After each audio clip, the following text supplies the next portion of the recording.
আমন্ত্রণ জানাচ্ছি আমাদের প্রতিদিনের নিয়মিত আয়োজন নিউজ আওয়ার এক্সট্রা। আমরা সাম্প্রতিক বিষয় নিয়ে এখানে কথা বলি, আর আজকে অবশ্যই কথা বলতে হবে ক্রিকেট নিয়ে। এবং আপনারা জানেন যে নিদাহাস ট্রফির ফাইনাল চলছে ভারতের মুখোমুখি বাংলাদেশ, এবং আমরা এই ম্যাচ আসলে চলছে, সবাই হয়তো ম্যাচের দিকেই চোখ রাখছেন টেলিভিশন সেটের সামনে বসে, কিন্তু আমরা এই ম্যাচও একটু দেখবো এবং একই সঙ্গে একটু আলোচনাও করবো। আমাদের সঙ্গে তিনজন অতিথি রয়েছেন। আমাদের সঙ্গে রয়েছেন দুজন সাবেক ক্রিকেটার, এহসানুল হক সিজান, রয়েছেন মঞ্জুরুল ইসলাম মঞ্জু এবং এটি নিউজের ক্রীড়া সম্পাদক শেখ সাইফুর রহমান। তিনজনকেই ধন্যবাদ জানাই আমাদের সঙ্গে আলোচনায় যুক্ত হওয়ার জন্য। আমরা কার কাছে প্রথমে যাব? প্রথমে যাই সিজান, আপনার কাছে যেতে চাই। আপনি এর আগে সেমিফাইনাল, অলিখিত যে সেমিফাইনাল হলো শ্রীলঙ্কার বিপক্ষে, সেদিন আপনি আমাদের অতিথি ছিলেন। আজকে একটু আপনার কাছে জানতে চাই, বাংলাদেশের দুঃখ আসলে কি, ব্যাটিং না বোলিং? প্রথমে আমি বলবো যে বাংলাদেশের দুঃখ টসে হারা, বিকজ অফ এই টুর্নামেন্টের পুরো ট্রেন্ডটাই ছিল যে টসে জিতে সবাই ফিল্ডিং করবে, এবং ফাইনালে টসটা আমি বলবো যে কিছুটা হলো বাংলাদেশ টিমকে একটু থমকে দিয়েছে। তারপরও ফাইনালে যেই ব্যাপারটা, সেই ব্যাপারটা হলো সবসময় প্রেশারাস ম্যাচ থাকে। এখানে টসে হেরেও কিন্তু আমি মনে করি যে আগে ব্যাটিং করে নেওয়াটা ভালো, এবং ব্যাটিংয়ে যেই পর্যায়ক্রম দেখলাম তাতে দুটা রান আউট কিন্তু বাংলাদেশ টিমকে অনেক ভুগিয়েছে। বিশেষ করে সাকিব এবং মাহমুদুল্লাহ রান আউট দুটা আমি বলবো যে এখন পর্যন্ত বাংলাদেশ টিমকে একটু ব্যাকফুটে তুলে নিয়ে গেছে, এবং লাস্ট 3 ওভারে যে রান হওয়া উচিত ছিল এক্সেপ্ট লাস্ট ওভারটা, সেই যে টার্গেটটা আমরা সেট করতে চেয়েছিলাম সেই টার্গেটটা কিন্তু ঠিকমতো রান আমরা সেই গতিতে রান কিন্তু আসেনি। সো এখন পর্যন্ত যে রান হয়েছে, আমি মনে করি যে ফাইনাল ম্যাচের যে প্রেশারটা রয়েছে সেই প্রেশারটা যদি ধরে রাখতে পারে, বিশেষ করে আর্লি উইকেট, যে আমরা সবসময় বলছি যে শেখর ধাওয়ান বা শর্মা, এই দুজনকে যদি আর্লি স্টেজে আমরা ব্যাক করে দিতে পারি, তাহলে কিন্তু বাংলাদেশ আবার কিন্তু ম্যাচে ফিরবে, এবং আর্লি উইকেট যদি 3-4টা নিয়ে নেওয়া যায়, এই ফাইনাল প্রেশারের ম্যাচ কিন্তু বাংলাদেশের নিজের তালিবন্ধ হবে। অনেক ধন্যবাদ। আমরা ম্যাচ নিয়ে আরও অনেক কথা বলবো। বাংলাদেশ 8 উইকেট হারিয়ে 166 রান, এই স্কোরকে কি আসলে যথেষ্ট মনে করেন কিনা জয়ের জন্য? Manjurul Islam Manju. Difficult to say. Match কিন্তু এখনও ফিনিশ হয়নি, এখনও শেষ হয়নি। 166 against India, specially this kind of bowling department বলেন, specially this kind of atmosphere বলেন, দিস কাইন্ড অফ টুর্নামেন্টের ফাইনাল বলেন, ম্যাচ কিন্তু এখনও শেষ হয়নি। বাট হ্যাঁ, 166 আমার কাছে যেটা মনে হচ্ছে 15 to 20 রানের শট। ইট ডাজেন্ট মিন যে ম্যাচটা কিন্তু এখনও শেষ হয়ে গেছে, বাট আই ক্যান সে এখনও কিন্তু match is 50-50। So still I am going with Bangladesh team.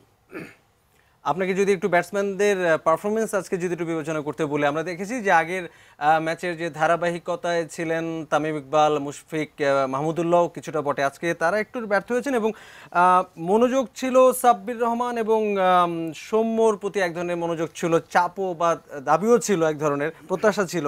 তারা একজন ব্যর্থ হয়েছেন, একজন সফল হয়েছেন। কিভাবে আসলে বাংলাদেশের ব্যাটিং লাইনকে একটু বিশ্লেষণ করতে চান?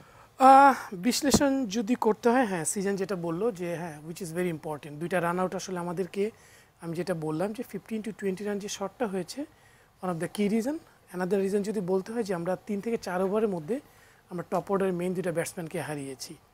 অ্যানাদার রিজন ইজ দ্যাট যে 16 to 18 ওভারে আরও দুইটা সেট ব্যাটসম্যানকে আমরা হারিয়েছি। ওভারঅল যদি করা হয় যে রান আউটটা আসলে আমাদেরকে কিছুটা হলেও ভোগাবে, আর তামিম এবং লিটন দাসের যে আউট হয়ে যাওয়াটা বিটুইন 3 to 4 ওভারের মধ্যে দুইটা সেট ব্যাটসম্যান এবং দুইটা যে এক্সপেক্টেড যে দুইটা টপ অর্ডার ব্যাটসম্যান, এই দুইটা ব্যাটসম্যান আর্লি ডিপার্ট, এটা আমাদেরকে কিছুটা হলেও একটু হলে প্রবলেম। অনেক ধন্যবাদ। আমরা একটু শেখ সাইফুর রহমান, আপনার কাছে আপনার কথা সবসময় শুনি, আবার একটু আজকে ভালো করে শুনতে চাই। ম্যাচ থেকে আমরা একটু ম্যাচের আগে চলে যেতে চাই। আমরা দেখলাম যে শ্রীলঙ্কার বিপক্ষে ম্যাচের পর শেষ মুহূর্তে যে উত্তেজনা, সেই উত্তেজনার রেশ কিন্তু ম্যাচের পরেও কিন্তু ছিল, যে সুনীল গাভাস্কারের মতো সিনিয়র ক্রিকেটাররা তারা কিন্তু সমালোচনা করেছেন। শ্রীলঙ্কার স্থানীয় সংবাদপত্রে কিন্তু কিছু সমালোচনামূলক লেখা ছাপা হয়েছে। ভারতের টেলিভিশনে এ নিয়ে আসলে এক ধরনের কি বলবো, যে কিছুটা অশোভন, যেটা নিয়ে আসলে সামাজিক যোগাযোগের মাধ্যমে উত্তেজনা দেখতে পাচ্ছি। এই উত্তেজনা আসলে খেলার মাঠে যেরকম থাকবে, খেলার মাঠের বাইরেও আসলে থাকবে। আপনি পুরো ব্যাপারটাকে, যে সাম্প্রতিক যে উত্তেজনা, সেই উত্তেজনাকে আপনি কিভাবে দেখেন, কিভাবে বিশ্লেষণ করতে চান? প্রথমত হচ্ছে যে সাকিবের যে ঘটনা, এই ঘটনা যেহেতু অধিনায়ক হিসেবে তিনি দলকে উঠিয়ে নিতে বলেছিলেন, এটা নানান ব্যাখ্যা আছে। তবে অধিনায়ক ওই সময় একটা জিনিস চিন্তা করেছেন, যদিও তিনি পরে তার ভুল বুঝতে পেরেছেন এবং তিনি ওপেন যখন পুরস্কার বিতরণের সময় যখন ডাকা হয়েছিল তখন তিনি বলেছেন যে না, পরের থেকে তিনি আরও সতর্ক থাকবেন। এরপরে যখন তার সাথে আরও কথা হয়েছে সাংবাদিকদের, তখন তিনি বলেছেন যে আমি যেটা হয়ে গেছে, তবে যেটা বাইরে হয়েছে, ইন্ডিয়া সবসময় যে কাজটা করে থাকে, ইন্ডিয়ার গণমাধ্যম যে কাজটা করে, যেহেতু খেলাটা বাংলাদেশের বিরুদ্ধে, তাই তাদের গণমাধ্যম, সেটা টেলিভিশন বলেন কিংবা নিউজ পেপার বলেন, বাংলাদেশের উপরে, বাংলাদেশের ক্রিকেটারদের উপরে এক ধরনের মানসিক চাপ তৈরির জন্য তারা এই কাজটা করেছে। না, শ্রীলঙ্কা যেহেতু হেরে গেছে, অতএব তাদের গণমাধ্যম এটা লিখতেই পারে। আইসিসি যেহেতু লাস্ট কথা বলার জায়গা, আইসিসি সেখানে মানে সাকিবকে ফাইন করেছেন, সোহানকে ফাইন করেছেন, এইটা আমি এইভাবে দেখি। আর মাঠ থেকে খেলোয়াড় উঠিয়ে নেওয়া, একটা অধিনায়ক হিসেবে প্রতিবাদ করা, এটা তো নতুন নয়। আমরা যদি সেই টেস্টে রণতুঙ্গাকে দেখি যে মুরলীধরনের বিরুদ্ধে যখন একের পর এক নো ডাকা হচ্ছিল, তখন তো তিনি তার দলকে উঠিয়ে নিয়েছিলেন। এরপরে যদি আমি কলকাতার ঘটনা দেখি 1996 সালের বিশ্বকাপের সময়, তখনও তো এই ধরনের ঘটনা ঘটেছে। অতএব অধিনায়কের একটা দায়িত্ব থেকেই যায়। তবে আমি বলবো সাকিবের একটু নিয়ন্ত্রণ থাকা উচিত ছিল। তবে গাভাস্কাররা যে ধরনের মন্তব্য করছেন, আমি মনে করি যে একটু অন্যভাবে দেখা যেতে পারে। তাদের কাছ থেকে আমাদের আরও একটু ঔদার্য আমি ব্যক্তিগতভাবে আশা করেছি আর কি। আচ্ছা, এই যে ব্যাপারটা আপনি বলছিলেন যে আসলে বাংলাদেশের উপর আসলে এক ধরনের চাপ তৈরি করে, এবং বাংলাদেশের খেলোয়াড়রা নিশ্চয়ই সেই চাপ আসলে মোকাবেলা করেন, কারণ বাংলাদেশের এই যে প্রায় ক্রিকেট পাগল লাখ লাখ দর্শক, এবং তাদের একটা চাপ রয়েছে, এবং ভালো খেললে তাদেরকে যেরকম জাতীয় বীরের মর্যাদা দেওয়া হয়, এবং খারাপ খেলেও কিন্তু তারা কিন্তু একইভাবে চাপের মধ্যে পড়েন। আমরা দেখেছি তাদেরকে নিয়ে যথেষ্ট কিন্তু মন্দ কথা বলা হয়ে থাকে, ফলে এটাও একটা এক ধরনের চাপ।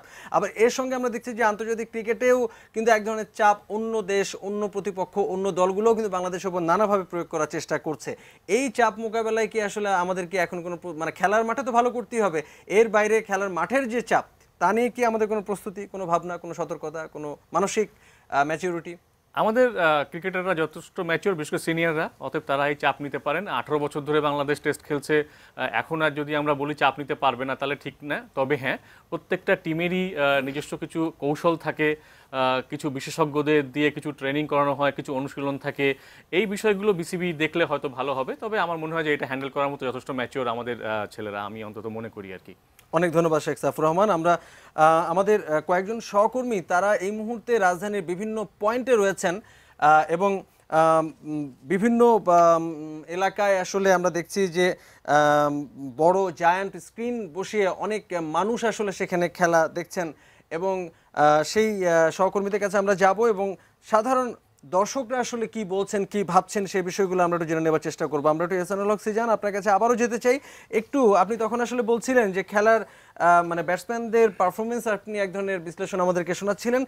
একটু কি বলবেন যে শুরুর দিকে আমরা দেখলাম যে এর আগে শ্রীলঙ্কার বিপক্ষে প্রথম ম্যাচে আমরা দেখেছিলাম যে উদ্বোধনী জুটিতে তামিম ইকবাল এবং লিটন দাস তারা আসলে উড়ন্ত একটি সূচনা এনে দিয়েছিলেন, এবং আজকের ম্যাচে, গত ম্যাচে তারা, মানে লিটন দাস ব্যর্থ হয়েছেন, আজকেও তিনি ব্যর্থ হয়েছেন, কিন্তু একটু কিছুটা রক্ষণাত্মক দেখে শুনে খেলার একটা প্রত্যয় ছিল, কিন্তু শেষ পর্যন্ত উইকেট হারিয়ে বোধহয় বাংলাদেশ সেই সুবিধাটা কাজে লাগাতে পারেনি। আপনি কি মনে করছেন? নিশ্চয়ই, আপনি যদি জাস্ট প্রথম 5 ওভার পোস্টমর্টম করা হয়, তাহলে দেখবেন যে 4.2 বলের সময় একটা 8 বলের একটা কিন্তু ডট বল ছিল, এবং এরপরেই কিন্তু তামিম ডাউন দ্য উইকেট যে শটসটা খেলেছে এবং সুন্দরের কাছে যে ক্যাচটা নিয়েছে, এই খেলাটা কিন্তু অনেকটাই ইন্ডিয়া তখন নিজেদের মোমেন্টামটা নিজেদের কাছে নিয়ে গেছে। টি-টোয়েন্টিতে এমন ব্যাটিং বোলিং তো থাকতে হবে, বাট এক্সট্রাঅর্ডিনারি ফিল্ডিংয়েও কিন্তু মোমেন্টামটা নেওয়ার জন্য অনেক বেশি কার্যকর হয়ে থাকে। সো আর্লি উইকেট গেলে যে প্রেশারে পড়বে এবং মোমেন্টাম চলে যাবে, এটা কিন্তু স্বাভাবিক, এবং এই মোমেন্টাম ফিরে আনতে কিন্তু আমাদের 12 থেকে 13 ওভার পর্যন্ত ওয়েট করতে হয়েছে, সাব্বিরকে সেট করতে হয়েছে, সাব্বিরের ব্যাটে বলে সংযোগ হতে হয়েছে, দেন এটাও কিন্তু আস্তে আস্তে এক্সেলারেট হয়েছে, দেন মাহমুদুল্লাহ রিয়াদও কিন্তু কিছুটা কন্ট্রিবিউশন করেছে। বাট সত্যি বলতে আজকে আনফর্চুনেট এর জন্য যে 2টা রান আউট কিন্তু আমাদের অনেক বেশি আমি বলবো যে আমাদের অনেক কস্টলি হয়ে যাবে, এবং তামিম ইকবালের যে আউটটা, যে ক্যাচটা, এই 3টা আউট কিন্তু আমি মনে করি যে পুরো খেলার মধ্যে কিন্তু ভেরি ক্রুশাল একটা মোমেন্ট। দুঃখজনক দুটো রান আউটকে আপনি কিভাবে বর্ণনা করবেন? আসলে টি-20 ম্যাচে প্রেশার থাকেই, এবং প্রেশার এমন একটা জিনিস যে কিছু করতে গেলেই কিন্তু প্রেশারটা আসে। সো মাহমুদুল্লাহ রিয়াদের যে আউটটা, সেটা আমি বলবো যে ভেরি স্যাক্রিফাইস মেন্টালিটি সে দেখিয়েছে, বিকজ অফ ওদিকে Sabbir Rahman very set batsman ছিল এবং খুব তাড়াতাড়ি কিন্তু সে পপিং ক্রিজে চলে গেছে। সো এটার একটা সুইসাইডাল কেস মনে করি। এবং সাকিবের যে রান আউটটা, সেই রান আউটটা আমি মনে করি যে ওটা একটু ধৈর্য নিয়ে যদি খেলতো সাকিব, কারণ ওভার কিন্তু অনেক বেশি রয়েছে। আপনি যদি আমাদের টিমটা দেখেন তাহলে কিন্তু 7 জনের পরে যারা রয়েছে তারা কিন্তু খুব পাওয়ার ক্রিকেট খেলতে পারে না। আমি যদি বলি মেহেদি মিরাজ, রুবেল, মুস্তাফিজ এবং অপু, এদের কাছ থেকে কিন্তু আমরা 4-6 আশা করতে পারি না। সো আপনি লাস্টে 3 ওভারে কিন্তু যেই 7 জন ব্যাটসম্যান আমাদের রিকগনাইজড ব্যাটসম্যান তারা কিন্তু যে চলে গেছে, তখন কিন্তু আমাদের সেই যে একটা আশা যে 180 বা 190 করার যে আশাটা, সেখান থেকে কিন্তু আমরা অনেক পিছিয়ে চলে গেছি। সো এই রান আউটটা কিন্তু আমি মনে করি যে আরেকটু যদি দেখে শুনে খেলতো সাকিব, মাঠে থাকা কিন্তু আমি বলবো যে অন্য টিমের জন্য একটা প্রেশার, বিকজ ওয়ার্ল্ডের 1 নম্বর প্লেয়ার এবং সে কিন্তু ম্যাচ চেঞ্জার। সো তাকে ওইখানে যদি 20 ওভার পর্যন্ত থাকতে পারতো সাকিব, তাহলে রানটা 167-এর জায়গায় 180 to 190 হওয়ার চান্স, আরো কিছু বেশি রান হতো। আমাদের দুর্ভাগ্য, কিন্তু নিশ্চয়ই ম্যাচের অর্ধেক তো বাকি এবং সাকিব তো বল হাতে নিশ্চয়ই জ্বলে উঠবেন, আমরা সেই প্রত্যাশায় হয়তো করতেই পারি। আমাদের এই আলোচনা আরো চলবে, ম্যাচ হয়তো শুরু হওয়ার পর আমরা ম্যাচের আরো খুঁটিনাটি বিশ্লেষণে যাব, তবে তার আগে ছোট্ট বিরতি নিচ্ছি দর্শক, কিছুক্ষণ পরে ফিরবো, সঙ্গে থাকবেন।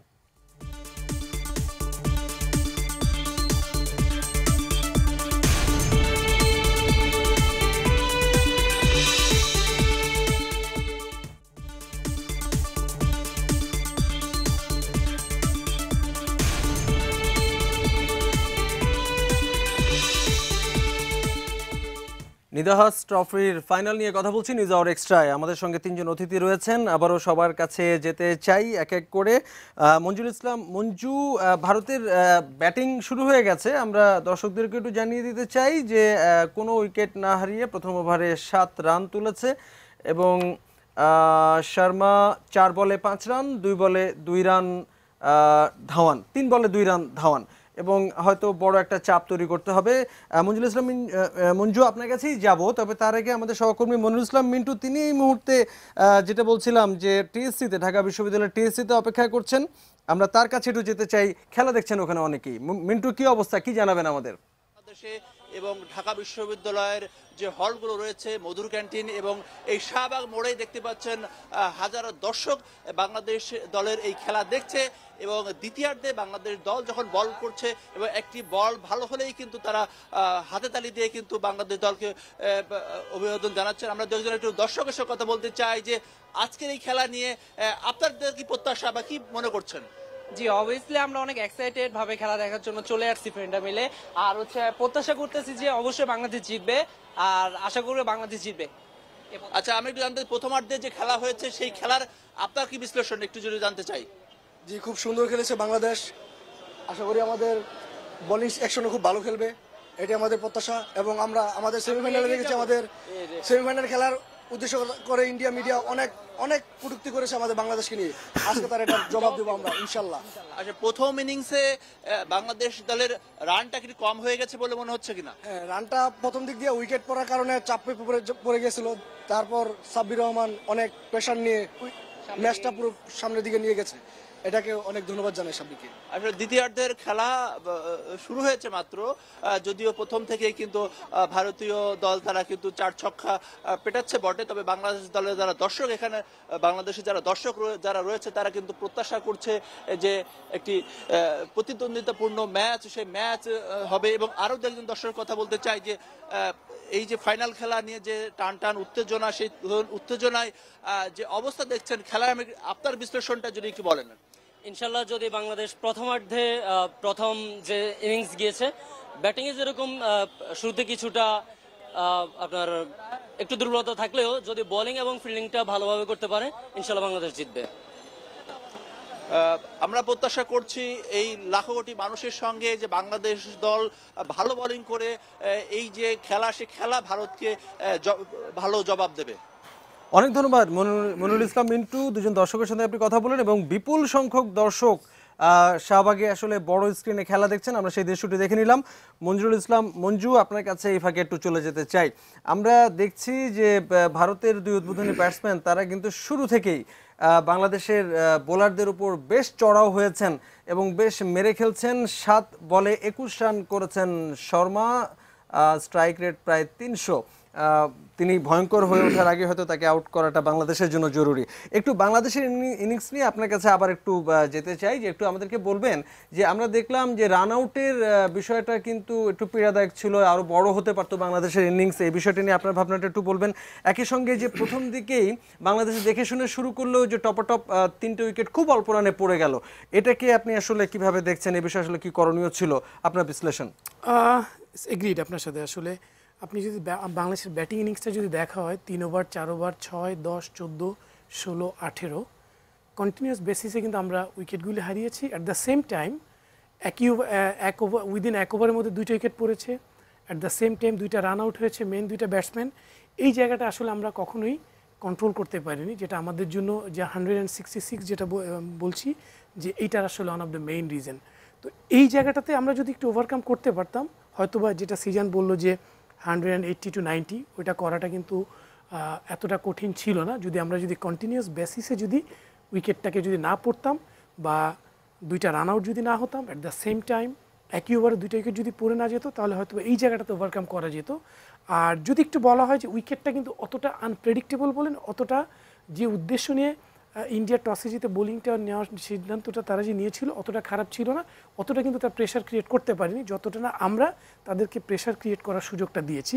আমার কাছে যেটা মনে হয়েছে এই জায়গাটাতে আসলে আমাদের ভারতের বোলিংকে আপনি কিভাবে বর্ণনা করবেন? ইটস ওকে, আমার কাছে মনে হয়নি যে অতটা এক্সট্রাঅর্ডিনারি বোলিং ডিপার্টমেন্ট ছিল। তবে আমরা ইনিশিয়ালি যে প্রথম টপ অর্ডারে যে 3টা ব্যাটসম্যান যেটা আমরা আউট হয়েছে আমাদের স্পিন বোলিংয়ে, এখানে কিন্তু উইকেট ইন্ডিয়ান বোলার উইকেট নেওয়ার থেকে কিন্তু উইকেটটা দেওয়ার পরিমাণটা একটু বেশি ছিল। আপনি যদি দেখে থাকবেন যে 2টা সুইপ খেলতে গিয়ে 2টা আমরা যেটা আউট হয়েছি, তো এই জায়গাটাতে যদি আমরা একটু ওভারকাম করতে পারতাম, একটু ক্যালকুলেট করতে পারতাম, প্ল্যানটাকে যদি এক্সিকিউট করতে পারতাম, আমার মনে হয় যে অতটা প্রেশার ক্রিয়েট তারা নাও করতে পারত। ভারতের ফিল্ডিং সাইড কিন্তু অন্তত বেশ কিছু রান আজকে বাঁচিয়েছে এবং কয়েকটি উইকেটের পেছনে তো মানে অবদান রয়েছে ফিল্ডিংয়ের। কিভাবে দেখেন? ডেফিনেটলি পজিটিভ, কারণ টি20তে হয় কি ব্যাটিং বোলিং সবাই কিন্তু পজিটিভলি করার চেষ্টা করবে, but fielding is a department যেখানে আপনাকে ডিফারেন্সটা মেক করে দিবে। আপনি যদি তামিমের ক্যাচটা যদি দেখেন, ওখানে কিন্তু কিছুটা হলেও আমাদেরকে ব্যাকফুটে ঠেলে দিয়েছে। আর এই জায়গাটাতে আসলে কোনো ধরনের কোনো অল্টারনেট নেই, কোনো ধরনের কোনো মানে আপনার এক্সকিউজ নেই। ফিল্ডিং ডিপার্টমেন্ট আপনার যদি ভালো হয়, আপনি কিন্তু 20 to 30% আপনি কিন্তু এগিয়ে যাবেন। তো এই জায়গাটা আসলে অনেক বড় ধরনের একটা রোল প্লে করে। অনেক ধন্যবাদ। এইমাত্র শেখর ধাওয়ান আউট হয়ে গেছেন, 32 রান, 3য় ওভারে খেলা চলছে। নিশ্চয়ই বাংলাদেশের বোলাররা জ্বলে উঠবেন। আমাদের এই আলোচনা আমরা আরও কিছুক্ষণ চালিয়ে যেতে চাই, তবে তার আগে আবার একটা ছোট্ট বিরতি নিচ্ছি। ফিরে এসে আমরা আবার একটু বড় অংশ জুড়ে আলোচনা করব। ছোট্ট বিরতি, সঙ্গে থাকবেন।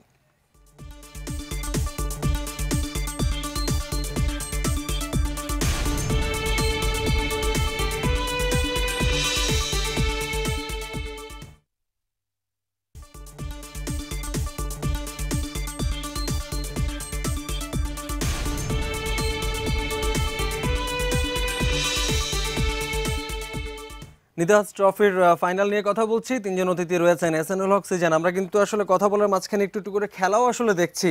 যেটুকু খেলা হয়েছে, অর্থাৎ প্রায় 4 ওভারের মতো, বাংলাদেশের বডি ল্যাঙ্গুয়েজ, ফিল্ডিং, বোলিংকে কি আপনি কোনো সিদ্ধান্তে পৌঁছাতে চান এই 3-4 ওভারের খেলা দেখে? পজিটিভ 2টি উইকেট পড়ে গেছে কিন্তু। নিশ্চয়ই জি, আমি বলবো যে টপ অর্ডারে যে 3জন ব্যাটসম্যান রয়েছে, শেখর ধাওয়ান, শর্মা এবং রায়না, তাদের মধ্যে কিন্তু 2জন নেই। এবং সবচেয়ে লক্ষণীয় ব্যাপার যে শর্মাকে কিন্তু আজকে কিছুটা নার্ভাসই আমরা দেখতে পাচ্ছি। টস থেকে শুরু করে মাঠের ভিতরে এবং ব্যাটিংও যখন এসছে, কিছুটা হলেও আমার খুব স্বাচ্ছন্দ্যে ব্যাটিং যে করছে এটা আমি মনে করি না। সো আমার কাছে মনে হয় যে এই শর্মাকে খুব আর্লি স্টেজেই কিন্তু নিয়ে যেতে হবে, 5 বা 6 ওভারের মধ্যে, তাহলে কিন্তু ড্রাইভিং সিটে বাংলাদেশ টিম ডমিনেট করতে পারবে। এবং এখন ম্যাচটা 50-50 থেকে আমি মনে করি পেন্ডুলামটা বাংলাদেশের পরে এই প্রেশারটা যদি রাখতে পারে বলাররা, বিশেষ করে পেস বলাররা যদি লাইন লেন্থ বজায় রাখতে পারে এবং স্পিনাররা যদি টাইট এরিয়াতে বোলিং করতে পারে, এখন প্ল্যান হতে হবে দুটা। একটা যদি হয় যে উইকেটের জন্য যাবে, আদারওয়াইজ সেকেন্ড প্ল্যান হতে পারে restrict on the run check. যে কোনো একটা প্ল্যান যদি সাকসেস হয় আমার মনে হয় যে বাংলাদেশ টিম এই ম্যাচ খুব তাড়াতাড়ি বের করে নিতে পারবে। আমরা যদি বাংলাদেশ দলের লাইন আপের দিকে যদি তাকাই তাহলে প্রথম ৬-৭ জন ব্যাটসম্যান প্রত্যেকেই আসলে নিজ গুণে খ্যাতিমান এবং প্রত্যেকেই নির্ভরযোগ্য না বলার আসলে কোনো উপায় নেই। প্রত্যেকেরই কিন্তু কিছু না কিছু কীর্তি রয়েছে আন্তর্জাতিক বিভিন্ন ম্যাচে, আন্তর্জাতিক পর্যায়ে ক্রিকেটে। কিন্তু দল হিসেবে আসলে ধারাবাহিকভাবে পুরো দল একসঙ্গে জ্বলে ওঠা, আমি ব্যাটিং বোলিং ফিল্ডিং তিনটের কথাই বলছি, সেটি কিন্তু আসলে বাংলাদেশের একটা শুরুর দিকেও সমস্যা ছিল। আপনারা যখন খেলতেন তখন এগুলো নিয়ে আলোচনা হতো এবং এখনও কিন্তু আমরা দেখছি এতগুলো বছর পরে সেই সমস্যাটা আসলে রয়েই গেছে। এটাকে কি আপনি কোনোভাবে মানে ব্যাখ্যা করবেন কিনা বা কিভাবে দেখেন?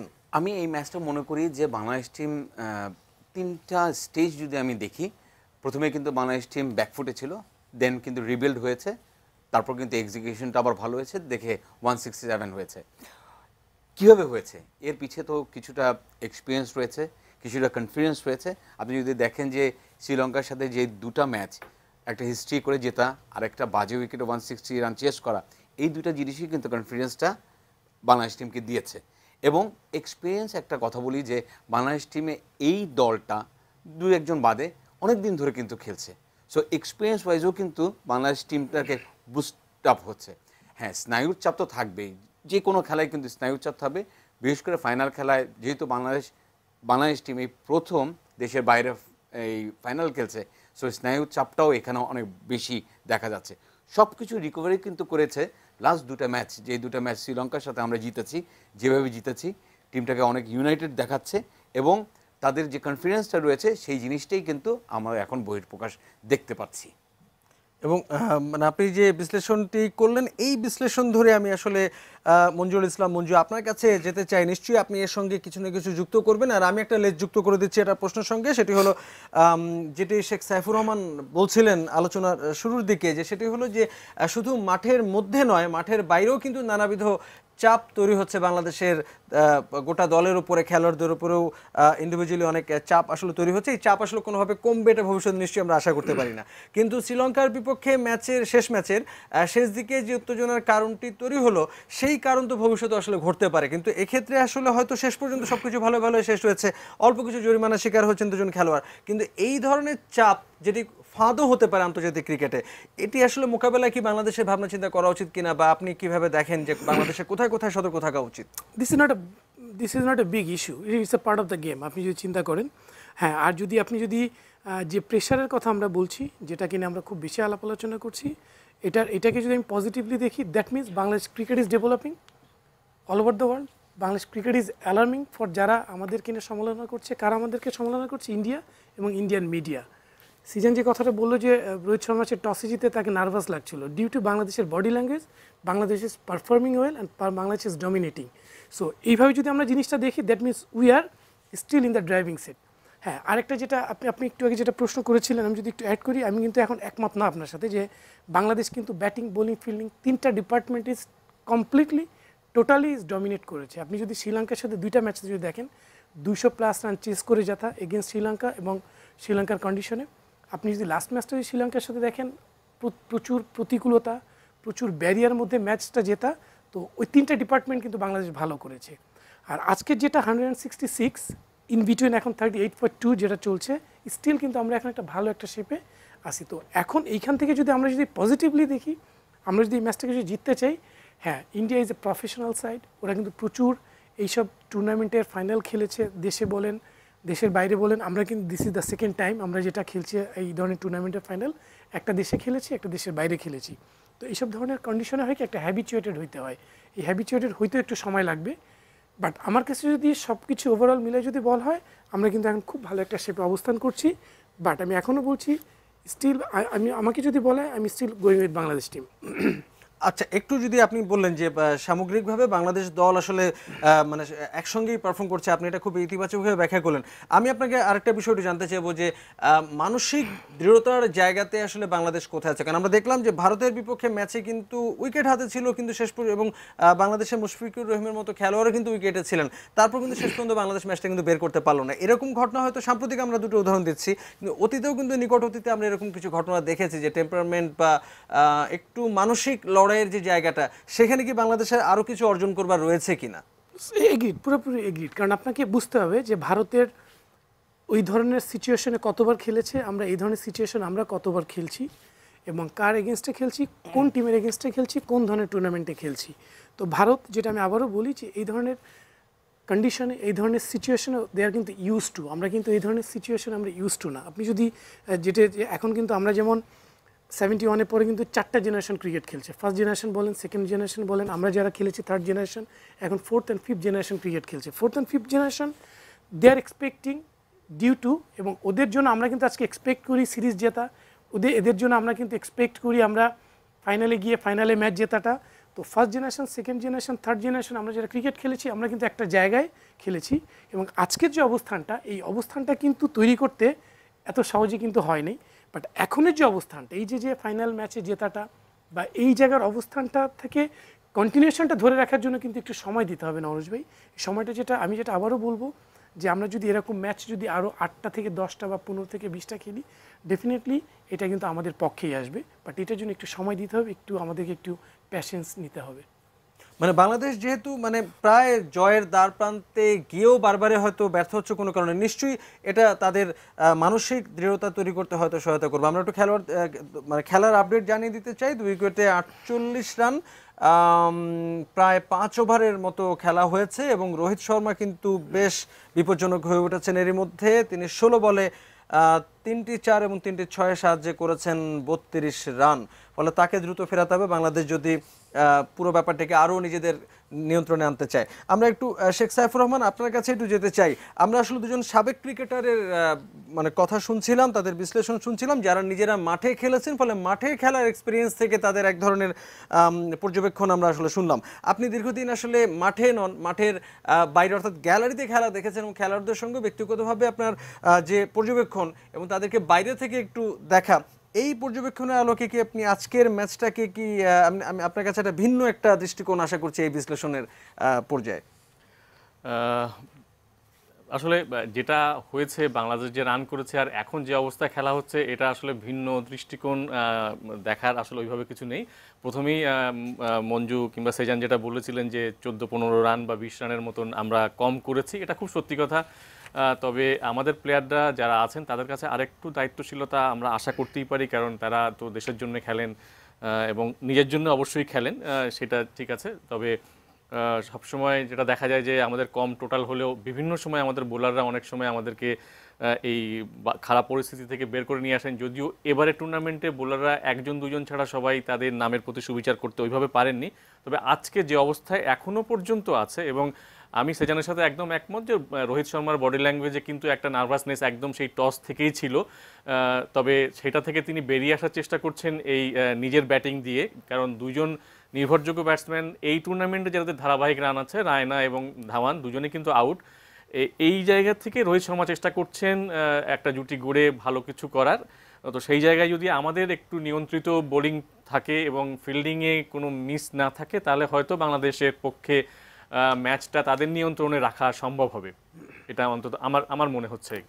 এবার একটু ওভারঅল একটা বিষয় একটু আপনার কাছে জানতে চাইবো, যে আমরা দেখি যে ক্রিকেট আসলে সারা বিশ্বে খুব বেশি দেশে তো খেলা হয় না, কিন্তু সবচেয়ে বেশি জোয়ার উপমহাদেশে, এবং দর্শক এবং এক্সপোজার এগুলো বিবেচনা করতে গেলে ডেফিনেটলি ভারত এবং বাংলাদেশেই দর্শক এবং এই ক্রিকেট খেলা দেখা, চর্চা এর আয়তন বা পরিধি অনেক অনেক বেশি।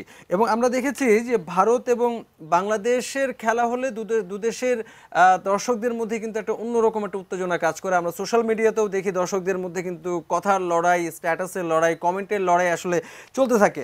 এবারও কিন্তু আমরা দেখেছি সেই লড়াইটি হয়তো গত 48 ঘন্টা অনেক হয়েছে, এবং অনেক রকম কথাও আসলে বলাবলি হয়েছে, এবং বাণিজ্যিক কারণেও হয়তো এই দুটো দেশের সম্ভাবনা, ক্রিকেটীয় সম্ভাবনা অনেক বেশি, মনোযোগটাও হয়তো অনেক বেশি। আপনার কাছে যেটা আসলে জানতে চাইবো, যে ফাইনালে যে যতবার আসলে মুখোমুখি হয়েছে বাংলাদেশ এবং ভারত, প্রতিবারই যে অভিজ্ঞতার কথা যেটি আসলে এতক্ষণ বলা হলো, বাংলাদেশ কিন্তু মনস্তাত্ত্বিকভাবে একটু পিছিয়ে ছিল, পরিসংখ্যানে তো বটেই।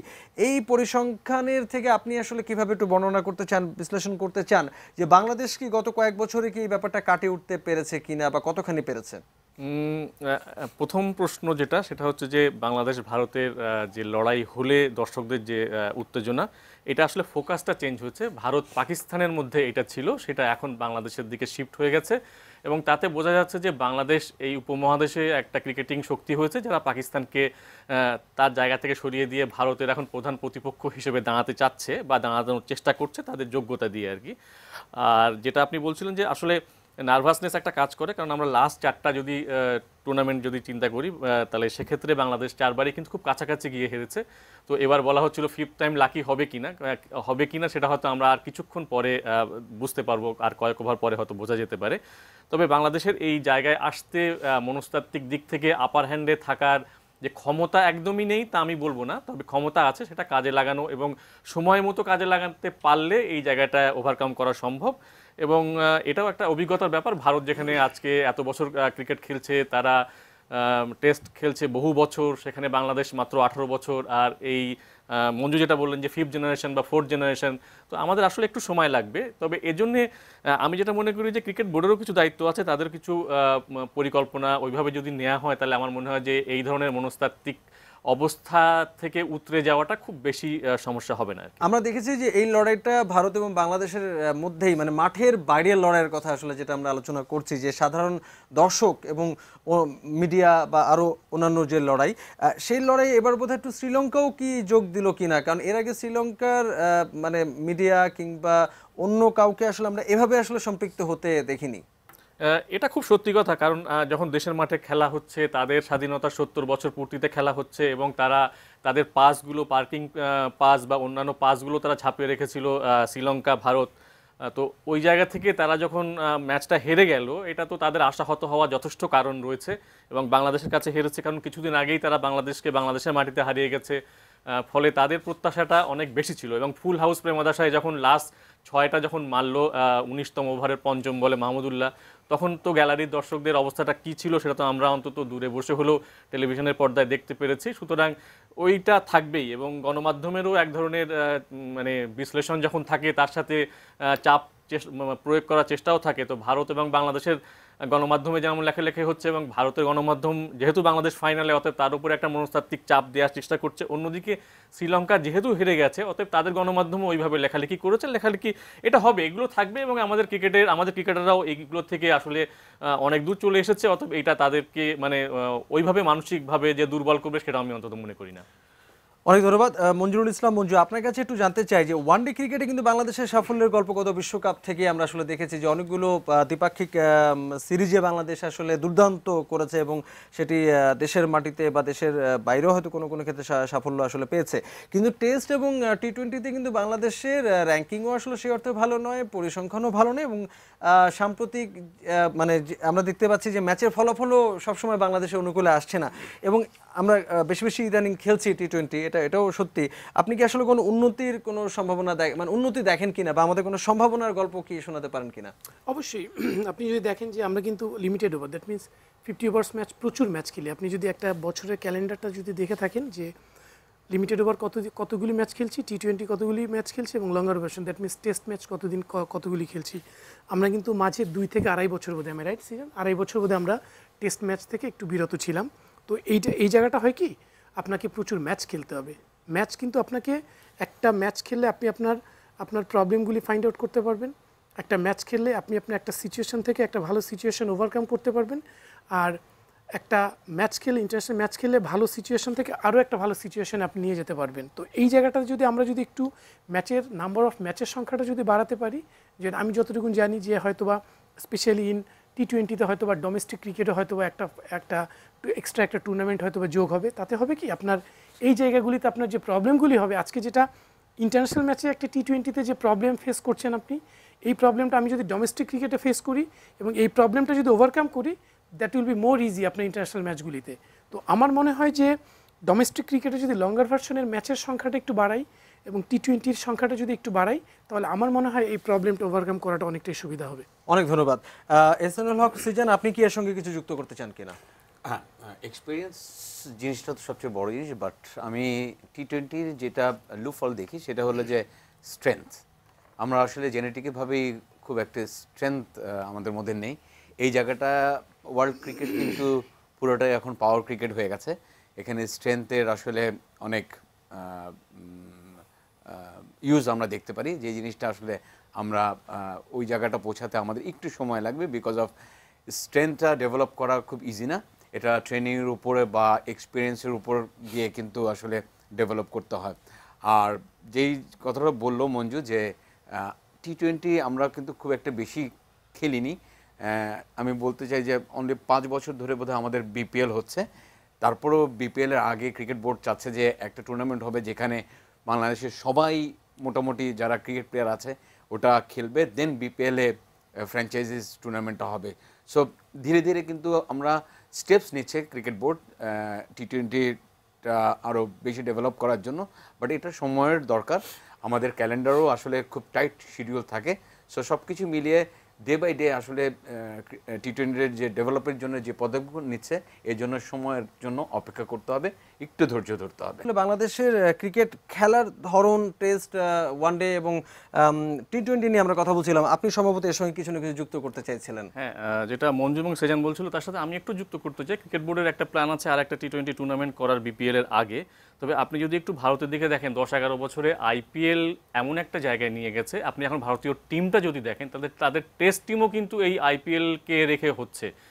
আপনি টিমের প্রত্যেকটা প্লেয়ারকে দেখেন এবং যারা বিশ্রামে আছে তাদের কথা যদি চিন্তা করেন, বাংলাদেশের বিপিএলটাকে আমার দৃষ্টিকোণ থেকে আমার মনে হচ্ছে যে ওই অতটা কার্যকর আমরা করে তুলতে পারিনি। সেই জায়গায় যে ল্যাবসগুলো আছে বিসিবির উচিত হচ্ছে সেই জায়গাগুলোতে একটু গুরুত্ব দেওয়া, তাহলে হয়তো এই T20-র যে খামতিটা আমাদের রয়েছে সেটার থেকে আমরা বেরিয়ে আসতে পারবো, আমি এটা অন্তত মনে করি আর কি। অনেক ধন্যবাদ আপনাকে। আমরা এই বিষয়টা নিয়ে হয়তো আরেকদিন একটু বড় করে আলোচনা করবার চেষ্টা করব, যে বিষয়টি আপনি বললেন। আমরা মঞ্জুরুল ইসলাম মঞ্জু আপনার কাছে যাচ্ছি, আমরা একদম শেষ পর্যায়ে আছি, আপনার কাছে ঠিক 30 সেকেন্ডের জন্য যেতে চাই। আজকের ম্যাচ অর্থাৎ ফাইনাল নিয়ে আপনি কি শেষ কথা কি বলবেন, কিভাবে উপসংহার টানবেন? Still I am going with Bangladesh team, but আমাদের প্রেশার ক্রিয়েট করতে হবে। 72 রান হয়ে গিয়েছে, 2টা উইকেট, 3 ওভার 4 ওভারে কিন্তু আমরা পরপর 2টা ওভার 2টা উইকেট ফেলে দিয়েছি। আরও এখন যে 2টা ব্যাটসম্যান আছে, যেটা আপনার রোহিত শর্মা বলেন, দীনেশ কার্তিক বলেন, so we need to create the pressure এবং continuous create the pressure, otherwise it will be very difficult, but which is very much possible for Bangladesh team. এই প্রেশারটা ক্রিয়েট করাটাকে এখান থেকে যদি একটা উইকেট আমরা ফেলতে পারি, আই হোপ যে আমার মনে হয় যে এটা একটা পজিটিভ রেজাল্ট আসবে। অনেক ধন্যবাদ আপনাকে। এসএনএল হক সিজান, আপনার কথা দিয়ে শেষ করছি। পেন্ডুলাম এখন আমি মনে করি যে দুই টিমের মাঝখানে, এবং পেন্ডুলামটা যদি বাংলাদেশের দিকে ঝুঁকে যায়, সাপোজ উইকেট যদি পড়ে যায়, মঞ্জু যেটা বললো যে প্রেশার ক্রিয়েট করে রান চেক দিয়ে তাহলে কিন্তু গেমটা বের করে আনতে হবে, আদারওয়াইজ কিন্তু গেম হাতছাড়া হয়ে যেতে পারে। যেটি আসলে শুরুর দিকে বাংলাদেশের ইনিংসের শুরুর দিকে ভারত দল করেছিল কিছুটা। রাইট, বাংলাদেশ এবং ইন্ডিয়ার যে ল্যাকিং, মানে আমি পার্থক্যটা দেখি, বাংলাদেশের প্রথম 6 ওভার ইউটিলাইজ করতে পারেনি, যেটা ইন্ডিয়া ইউটিলাইজ করেছে। মাঝখানে বাংলাদেশ টিম ভালো খেলেছে, এখানে ডোমিনেট করতে হবে বাংলাদেশ টিমের, এবং লাস্টেও বাংলাদেশ টিম খুব একটা ভালো করতে পারেনি, সেখানেও ডোমিনেট করতে হবে বাংলাদেশ টিমকে। সো লাস্ট 10 ওভার বাংলাদেশ টিমকে ডোমিনেট করতে হবে, আদারওয়াইজ কিন্তু গেম জেতা ডিফিকাল্ট হয়ে যাবে। অনেক ধন্যবাদ আপনাকে। আমরা আলোচনা এখানেই শেষ করতে হচ্ছে আমাদের নিউজ আওয়ার এক্সট্রার আলোচনা। 3 অতিথিকে আবারও ধন্যবাদ জানাই আমাদের সঙ্গে আলোচনায় যুক্ত হওয়ার জন্য। আমরা খেলা নিয়ে কথা বলছিলাম এবং সারা দেশের মানুষ নিশ্চয়ই এখন আসলে টেলিভিশন পর্দার দিকে চোখ রেখেছেন এবং খেলা দেখছেন এবং বাংলাদেশ দলের জন্য শুভকামনার প্রার্থনা করছেন। আমরাও বাংলাদেশ দলের জন্য শুভকামনা জানিয়ে আজকের এই আলোচনা এখানেই শেষ করছি। এরপরে রয়েছে আমাদের নিয়মিত আয়োজন পলিটিক্স প্লাস, নিশ্চয়ই সেখানে যাব, তবে তার আগে ছোট্ট বিরতির সঙ্গে থাকবেন।